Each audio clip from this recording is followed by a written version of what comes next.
Coming up on News 13 this morning, the 4th of July weekend is here and it's sparking record-breaking travel. What you need to know before heading out. Then strong opinions from Horry County residents on a new housing development, and now the plans are being put on the back burner. Now, your Storm Tracker 13 forecast first. Sponsored by George Sink Injury Lawyers. Good morning, and thank you so much for joining us. I'm Gianna Forbes. And I'm Adriana Cotero. It's Friday. Happy Friday, everyone. It's also July 3rd. We are heading into a holiday weekend. Many already kicking off that long holiday weekend today in celebration of Independence Day and America's 250th birthday, of course.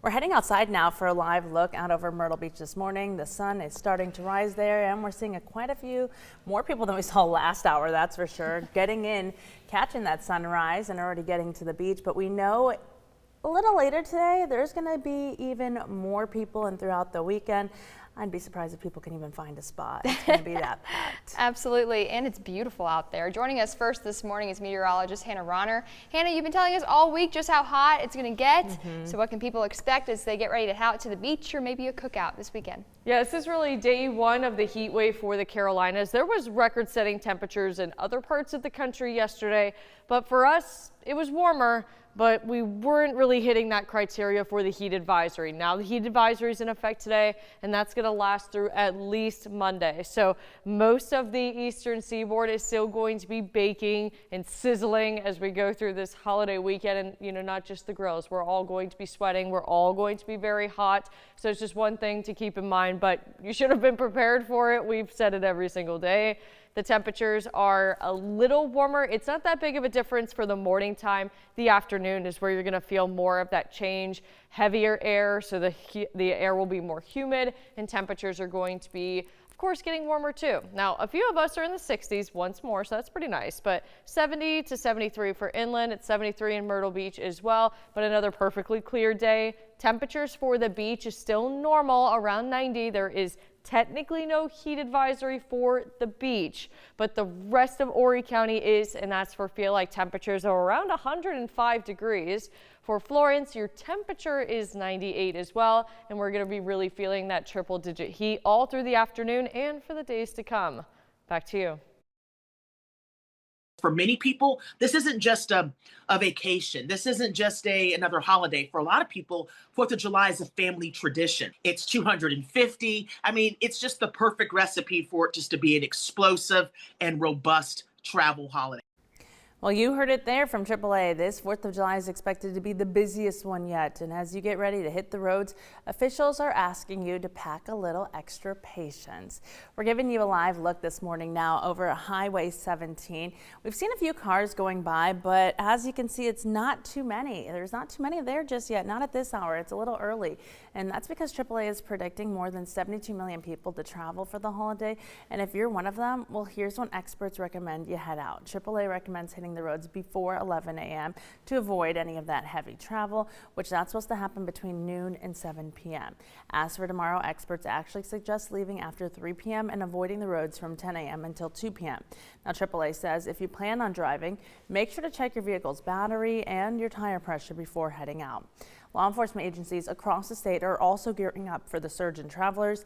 South Carolina Highway Patrol says it will have extra troopers out and about this weekend. And remember, always move over for law enforcement or any vehicle stopped on the side of the road.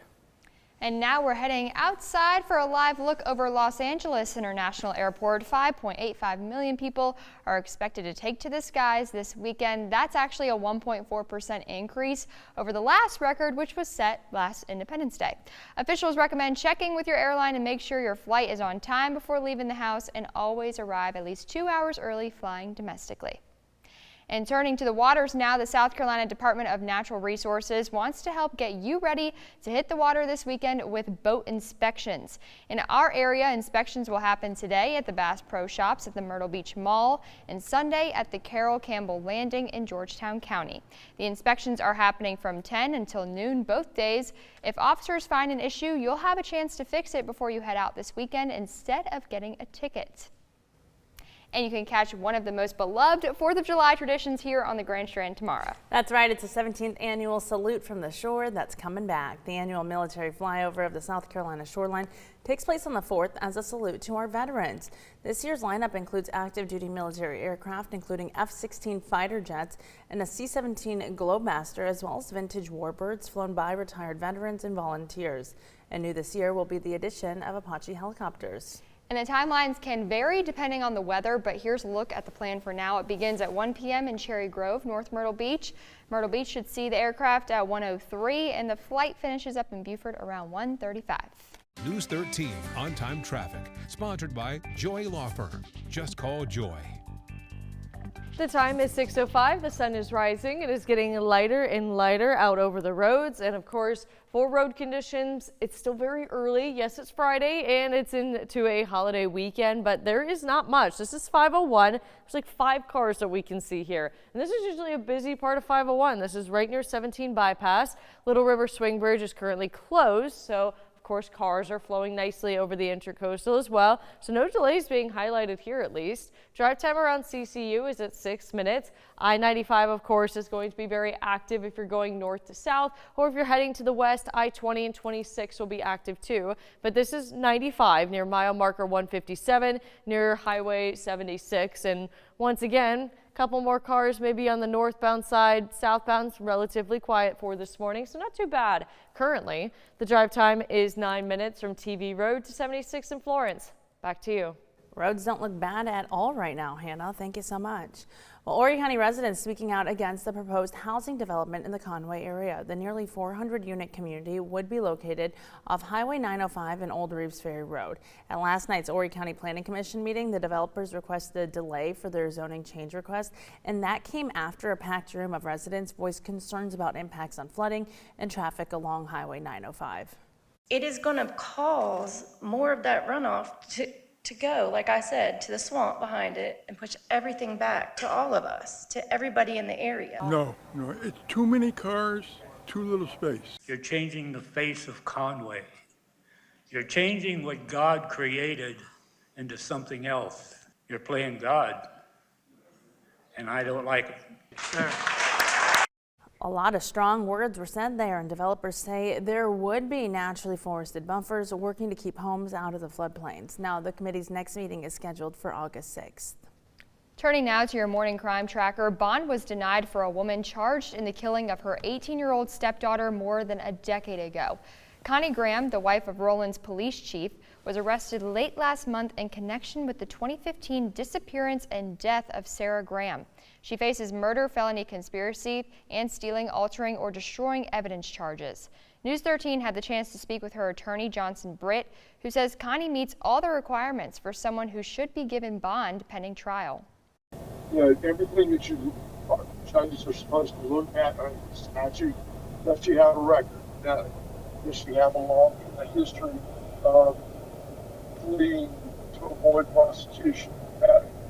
Is she a threat to get that? Answer that stuff. Britt says after looking at the evidence at the probable cause hearing, he feels he can request bond for Graham a third time. Now, Connie was arrested back on June 27th along with her 2 sons, Bobby McClellan and Luke Locklear. The 2 were given $1 million bonds each on felony conspiracy and altering, stealing, or destroying evidence charges. McClellan also faces an accessory charge. Take a look at all of our coverage on this case right now on our website at WBTW.com. A man wanted in connection with a SWAT response along Highway 17 bypass back in May was taken into custody in Delaware. The Horry County Sheriff's Office says Terrell Jeffries was involved in a standoff on May 1st along Frontage Road across from Palmetto Point Boulevard. Officers left the scene nearly 2 hours later after they did not find him. Now, authorities were able to track Jeffries to Delaware through a joint effort between the Sheriff's Office and the U.S. Marshals Carolina's Regional Fugitive Task Force. He's awaiting extradition back to Horry County. Well, fireworks will light up the skies this Independence Day, where you can catch those displays. That's coming up on News 13 this morning.